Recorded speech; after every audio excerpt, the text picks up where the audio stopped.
مخکې ته تېر شوي وو چې یوسف علیه السلام ګواهي چې کوم دی هغه ماشوم وکړله او ګواهي په داسې یو فصیح او بلیغ انداز کې وکړله چې عزیز مصر کوم چې د زلیخې ابې خاوند نو هغه هم دا خبره تسلیم کړله چې زما دا بیبي دا ګنهګاره ده او یوسف علیه السلام دی په حقه باندې دی د ګناه نه بچ دی ځکه هغه ورته ماشوم چې ګواهي وکړه نو هغه داسې ګواهي وکړه چې که د یوسف علیه السلام کمیس دا د مخې نه شلېدلي نو بیا به یوسف علیه السلام ګنهګاري او که د یوسف علیه السلام کمیس دا د شا نه شلېدلي وي نو بیا به زلیخه ګنهګاري نو په خپله باندې هم انسان پوه شو چې د یوسف علیه السلام تښتېدو دی راټینګو نو ځکه دا کمیس د شاته نه شلېدلی دي نو دا تایید عزیز مصر ته حاصل شو بیا عزیز مصر یوسف علیه السلام ته وفرمیل چې ته دا خبرې پرېږدوه او زلیخې ابی ته وفرمیل چې ته ګنهګار یې ته خطاکار یې ته د الله تعالی نه معافي وغواړه کله چې دا واقعه وشوله نو په ښار کې ښځو دا خبره مشهوره کړله او دا ډنډوره چې کوم دی مشهوره شوله چې زلیخه ابی دا په خپل غلام باندې مینه ده څه خندنې غوندې به خلکو کو چې ګوره د وزیر خزانه ښځې ته وګوره او په خپل غلام باندې مینېدو ته وګوره نو دا خندنې به دې ښځو کو نو د دې نه زلیخه ابی خبر شوله نو هغې داسې وکړل چې دغې ښځو پسې یو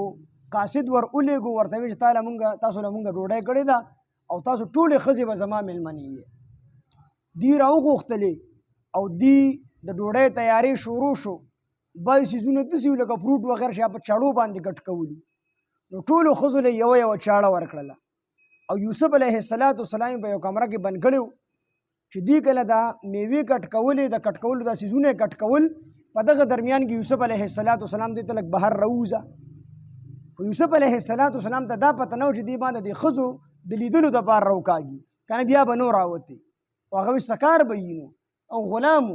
یوسف علیه السلام چې راووتو او دې ښځو څنګه ولیدو نو دې ښځو د هغه په محبت کې دومره لاړلې چې هغه ته یې کتل نو خپل ګوتې یې کټ کړلې او په خپل ځان باندې نه پوهېدلې دومره حسن یوسف علیه السلام له الله ورکړی نو دې ښځو وی دا خو انسان نه دی دا خو چېرته کې معززه فرشته ده نو حضرت عایشه به فرمایي وی د مصر ښځو چې کله د یوسف علیه السلام حسن ولیدو وی خپلې ګوتې یې کټ کړې په ځان پوهې نه شولې که زما د محبوب حسن یې لیدلی وي نو خپل سرونه به یې کټ کړي په ځان به نه وي پوه شوي هغه شانتې وشوه نبي علیه السلام په محبت کې صحابو په جنگ بدر کې خپل سرونه کټ نه کړل جنگ احد کې خپل سرونه کټ نه کړل د نبي اسلام په محبت نو عایشه به فرمایي چې د مصر ښځو د یوسف علیه السلام حسن ولیدو نو خپلې ګوتې یې کټ کړلې خو که د نبي علیه السلام حسن یې لیدلی وي نو خپل سرونه به یې کټ کړي په ځان به نه وي پوه شوي نو دې زنانو خپلې ګوتې کټ کړي خو د یوسف علیه السلام په تماشه وي او د خپلو ګوتو په دړ باندې نه پوهېدلې او دی ووي چې دا خو انسان نه دی دا خو یو معززه فرشته ده چېرته نو زلیخې به یې ورته ووي چې تاسو ما د کوم څیز په باره کې ملامته کوئ د چا په باره کې چې تاسو ما ملامته کوئ چې دا په خپل غلام باندې مینه ده نو هغه دا دي نو بعضې روایتو کې راځي چې دغې زنانو هم یوسف علیه السلام ته ووي چې دا زلیخه ستا ډېره محسنه ده تا سره ډېر احسانات دي لهذا د دې مخالفت مه کوه د دې خبره ومنه یوسف علیه السلام هلته کې وفرمیل چې یا الله تعالی د دې نه زما له جیل خوښ دی جیل مې د دې نه خوښ دی چې دا ښځې ما خپل ځان طرف ته میله کړي مطلب یې دا و چې د دې ګناه کولو نه چې زه د دې ګناه نه بچ شم خیر دی زه د جیل ته لاړ شم دا جیل زما دپاره خوښ دی هو د زلیخې به دې ښځو ته ووي چې په بله پیره په دې ما خپل ځان طرف ته میله کړی و خو د خپل ځان بچ ساتلی دی زما په چال کې نه دی راغلی خو که دې پیر د زما خبره ونه منله نو دې به زه جیل ته لیږم یوسف علیه السلام وایي چې الله پاکه زما د دې خبرې نه جیل خوښ دی چې زه د ښځو طرف ته میله شم نو بیا دا خبره خو ډنډوره شوله نو عزیز مصر او د دې چې کوم نور مشیرانو هغې ټولو مشوره وکړله چې داسې به وکړو د یوسف علیه السلام د څه وخت لپاره جیل ته ور ولېږو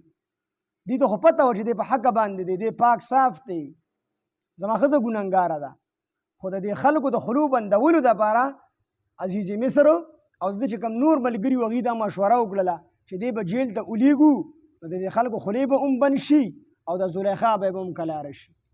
نو دې به مشورې سره جیل ته بیا ور ولېږو. نو هلته چې کله دې جیل ته لاړ نو الله تعالی ورته وفرمیل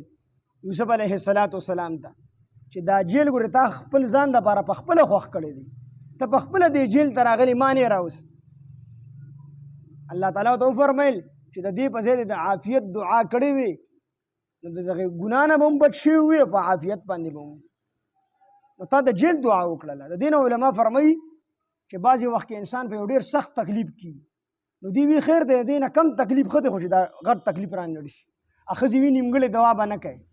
دا واقعي خبره ده، قرآن نه ثابته چې نیمګړې دعا به نه کوي.